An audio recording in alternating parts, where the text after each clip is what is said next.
人のポーズがうまく描けないのだ。なんかうまく描くコツを教えて。そうですね。こういった片足で立ったポーズの場合、重心を考えて描くことがとても大切です。重心？そう、重心です。重心を考えてポーズを描けるようになれば、キャラクターの性質などもポーズによって表現できるようになるでしょう。重心について知ることは、描く絵の表現の幅を確実に広げてくれます。これは役に立ちそうな知識なのだ。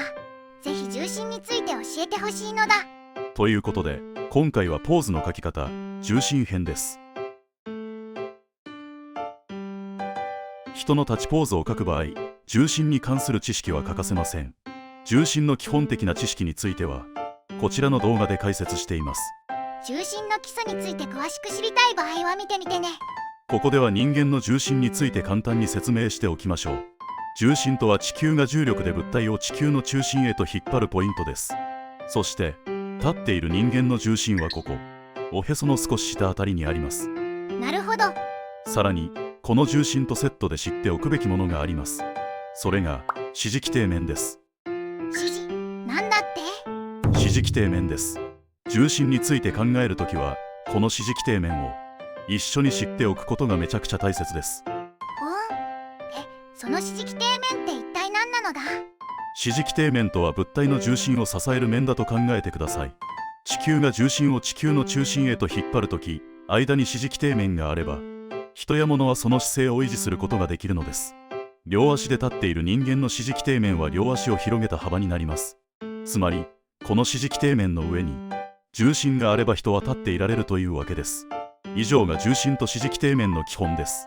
これはそんなに難しくないのだ。人の立ちポーズを描くときには、重心を支持基底面の上に入れるよう意識すればよいということなのだ。そういうことですね。人間の立ちポーズは大きく分けて2種類あります。両足重心と片足重心の2つです。これは重心を両足で支えているか、片足で支えているかの違いです。この立ちポーズの重心位置は、どちらもおへその下あたりと考えてよいでしょう。重心の位置はそんなに変わらないんだね。この2つのポーズの大きな違いは支持基底面の広さです。先ほども少し述べましたが、両足重心の支持基底面は両足を広げた幅です。広い支持基底面があるので両足重心は安定した立ちポーズになります。これに対し片足重心の場合、支持基底面は重心を支えている足の裏だけになります。これまたえらく狭いのだ。両足重心に比べると片足だけで重心を支えないといけないので、片足重心は不安定なポーズだと言えますね。ただ、片足重心はポーズに動きを出せる、絵を描く上ではとても使いやすいポーズでもあります。片足重心は両足重心の状態から左右どちらかに体を流した状態です。これは実際に自分でやってみると実感しやすいでしょう。続いて、片足重心のポーズを描くときのポイントを3つ説明していきます。まず一番重要なのは、片足の狭い支持基底面の上に確実に重心を入れるということです。簡単な描き方は重心を支える方の足を体の内側に入り込ませた感じにします。足の裏の位置は体の真ん中、重心の真下あたりです。こうすれば重心を支持基底面の上に入れることができてポーズが安定します。なるほどなのだ。僕の絵はこの一番重要なポイントができてなかったのだな。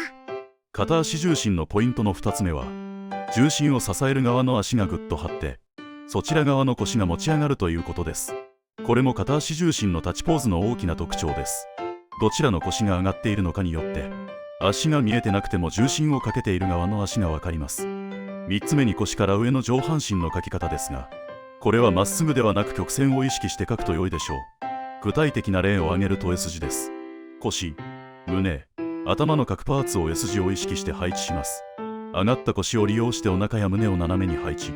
そして首から上は胴体とは逆方向に曲げてやる感じです。片足重心は不安定なポーズですが、両足重心よりも動きのあるポーズが作れるのがメリットです。これは重心を支える役割を片方の足が受け持つことで、もう片方の足を自由に動かせるようになるからです。人の立ちポーズを描く場合、この片足重心はとても使い勝手が良い体勢だと言えますね。先ほどのずんだもんさんの絵にも、この3つのポイントを当てはめて修正してみましょう。よろしくお願いするのだ。まず右足の支持基底面を重心の下に入れます。そして右側の腰を上げます。最後に上半身のパーツを S 字を意識して並べ替えます。どうでしょうか。キャラクターの顔や体はまだちょっと変だけど、確かにポーズとしては安定した感じがするのだ。キャラクターについても人体比率や顔のパーツのバランスなどを考えて修正すればもっと良くなりますよ。上手に絵を描くのって単なる描く力だけでなく、描くための知識も本当に大切なのだな。描く対象について知っているということは絵を描く上でとても重要ですね。知識は画力を確実に補ってくれます。そして知った瞬間に描く絵のレベルを上げてくれます。絵を描くことも勉強だってことなのだ。ここからは両足重心、片足重心それぞれの具体的なポーズの使い方について説明します。立ちポーズを描くときにはそのキャラクターの性質なども考えて両足重心にするのか片足重心にするのかを決めると良いでしょう。片足重心は使いやすいポーズですが安定感に欠けます。より安定した印象を与えやすいのは両足重心の方です。例えば筋肉マッチョでスキンヘッドのおじさんキャラが片足重心ポーズだとちょっと変に見えます。いや、これ絶対ピースのせいだろ。これはこういったキャラクターの印象が硬いや重いといったものだからでしょう。硬いや重いという性質を表現するなら安定感が大切です。